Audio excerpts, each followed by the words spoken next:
আলহামদুলিল্লাহ, ফজরের নামাজের পরে প্রাকৃতিক দৃশ্য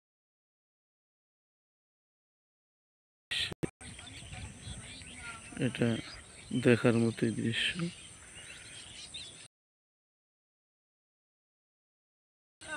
ধান দেখা যাচ্ছে, এখানে কিছুদিন আগে পানি ভরপুর ছিল, এখন সেই জায়গাটা ধান পেকে রয়েছে।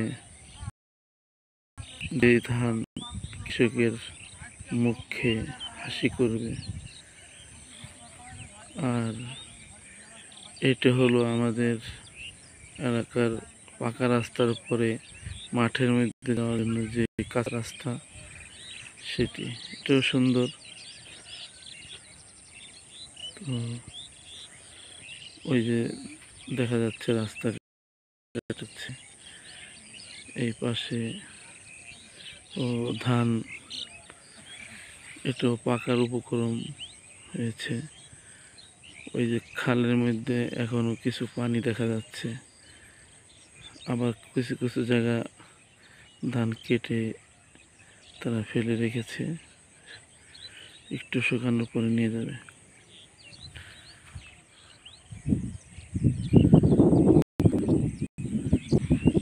সবচেয়ে মজার ব্যাপার হলো আমাদের গ্রামের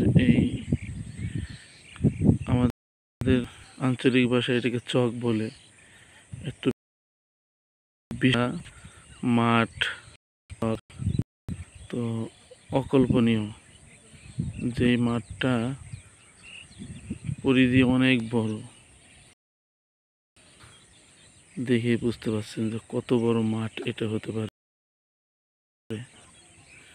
ওই দূরে একটা দেখা যাচ্ছে, অথচ ওখানে যেতে ভ্যানে করে 15 টাকা ভাড়া লাগে।